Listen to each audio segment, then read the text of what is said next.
Жұма күні епіңіз үшін қайырлы олсын. Саат 15:30 эфирде заман яйыны. Бүгін Қырмыш-Ғалынан 890-шы күні кетмекте. Студияда сілерімен Шевкет Аматулаев селямлайым. Ахмеджет мерkezінде ерлешкен диван қавиханесіне Русилялы аскерлері басып кірген. Бұл ақта шатлар білдіре. Редакциямызға йоланылған ресімлерге көре селялы инсанлар қавихане бинасынан артында бұлыналар. Базы инсанлар есе бинаға да кірген. Башқырышынды Горького суқағында кімсе көрінмей. Зәретінің себебі әлі да белді дегел.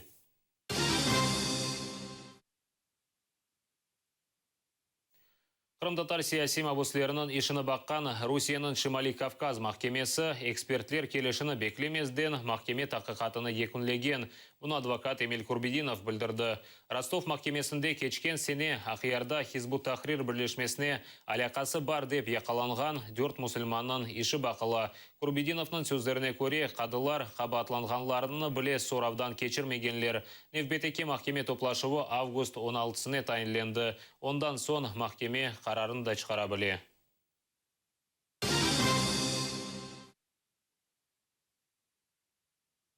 Қырымда екі лоқсақане қапатылды. Жанкойве Эрмени базарының ағараяқлы қадынларына бала тапмақ үшін құрман ве кезлевге йоллайлар. Бұны ишғал олынған Қырымның сағлық сақлав назірлігі білдіре. Жанкойның лоқсақане бинасында тамерлев ишлері башланғандыр. Ишлеріне сетек елінің сонына қадар екінленмеге ишандыралар. Эрмени базар лоқсақанесі есе план бойынша өткерілме керек олған ишлер себебінден қапатылған.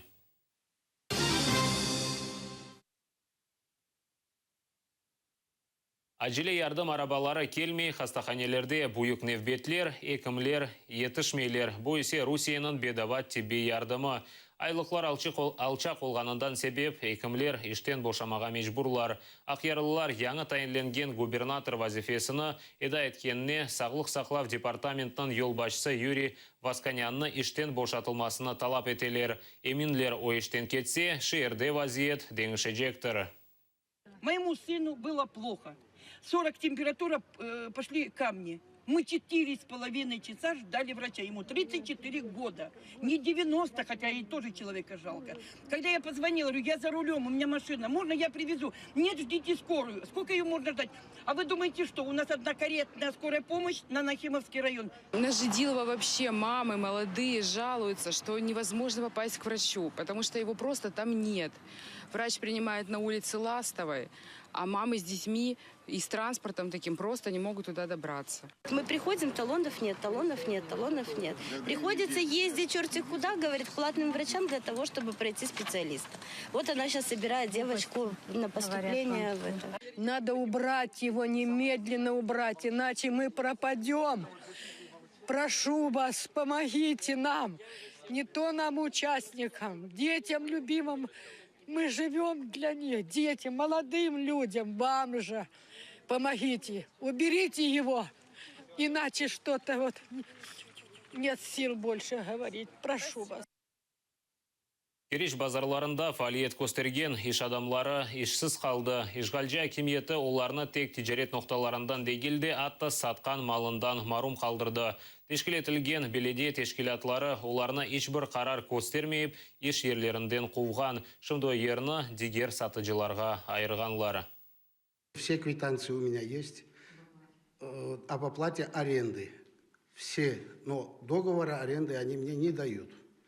Повесили свои замки, опечатали, администрация рынка, работать не дают. Вот одна точка, вы снимаете, видите?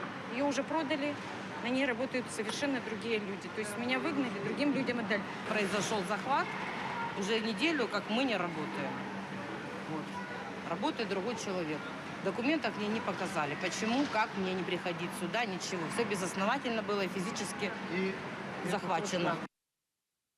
Ахмеджетте троллейбус айдавчылары наразылық кечіре нақлиенің эксериеті соқақларға шықмай. Түневін есе тек 10 троллейбус о сеферіне шықты. Айдавчылар білдіргенне көре троллейбусларының тамерлеме кетшін шіркетте парасы жоқ. Бозы қалда олған нақлиеде елға шыққан айдавчыларына есе ДПС қадемлері жезалай. Қырымның ишғалжілер елбашысы Сергей Аксенов Крым троллейбус шіркетінің башлығына вазифеден четлештірді. Начальство выпихивает на линию с исправными, неисправными. То без лобового стекла, со всякими нюансами. А их менты ловят и штрафуют всех подряд. А начальство возмещать ущерб не хотят. Они говорят, что мы должны платить? И вот они не выехали. Вчера штрафовала ГАИ, сегодня тоже были случаи, когда выезжал транспорт с территории парка, а их останавливала просто ГАИ и штрафовала за неполадки. А что они будут нормально ездить, если у них запчастей нету, нечем делать, нечем ремонтировать троллейбус? Как они могут работать? Дело в том, что они ненормально ходят, друг за другом идут так. Пятый идет, или шестой. Как-то ненормально. Режим какой-то непонятный. Вот я иду в маршрутку, чтобы домой доехать. Просто они реже ходят, привет. Их мало, раньше их больше было. Ну, сейчас давно жду. Давно. Ну, собственно говоря, мне торопиться некуда. Киев сакинлерінің эксериеті ишғал олынған Қырымға бармай жақ. Мұхберлеріміз Украина пайтақтының сакинлер арасында сұрав кечірді. Базы сұравдан кечкен инсанлар мемори сыңырының кечуі қиын олғанына білдірелер дегерлері есе yüksek fiyatlar olғанына шекет етелер. Ләкин Киев сакинлерінің чоқысы білдіргеніне көре, бармағанларының себебі Қырым ишғалде. Киев сакинлері альтернатив ратланывы оларақ Украина қытасының Женебове Карпатыны сайлайлар. В Крым я бы не поехала. Я раньше ездила в Крым, сейчас мне просто неприятна там ситуация, и мне не хочется попадаться вот в такие рамки, которые там ставят для украинцев.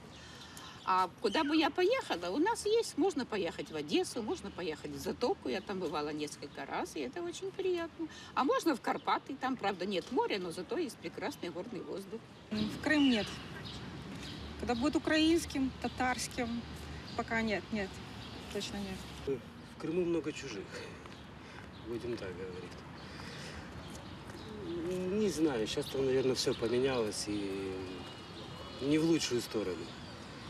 При Украине Крым жил, а сейчас это как бы такая мертвая зона, военная база, грубо говоря. В Крым не поехала, принципиально.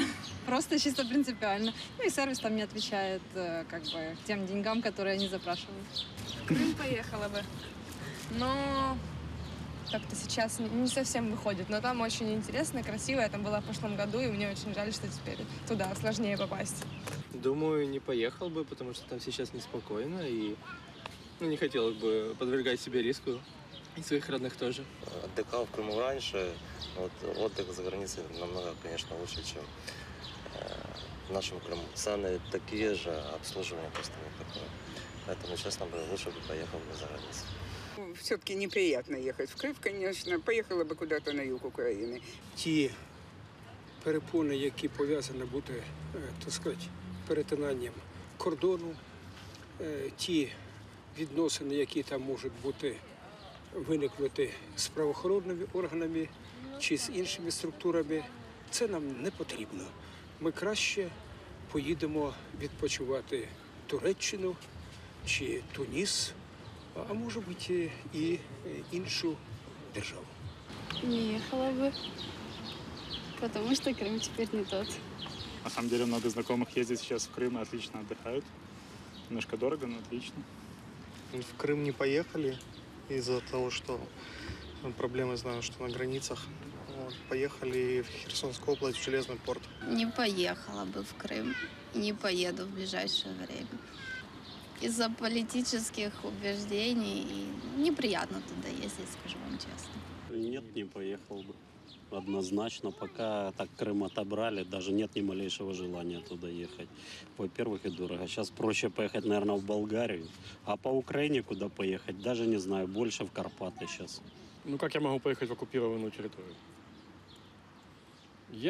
Мои родные, жена с сыном, они отдыхали в Железном порту. Сейчас очень популярный курорт такой.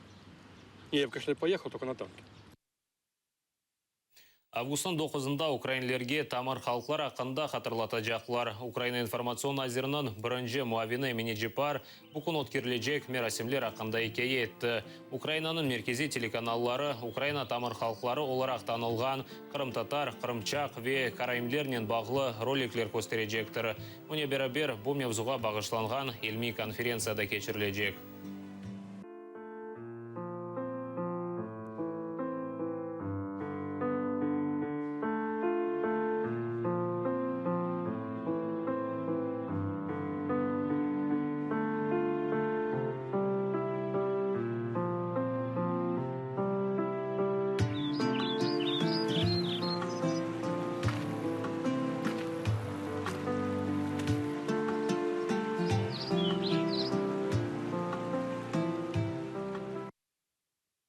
Атыр телеканалы да Украина тамыр халқлар күнінің қайда етілуіне қошылажақтыр. Августың 9-ында саат 19-да тамыр халқлар күніне бағышланған марафонны қачырмаңыз. Бұл саатқа олған сонки хаберіміз еді. Жұма күні епіңіз үшін қайырлы ішлерінен белгіленсін. Дайыма атырлы олыңыз невбетекі яйынларымызны қачырмаңыз. Көрішкенже.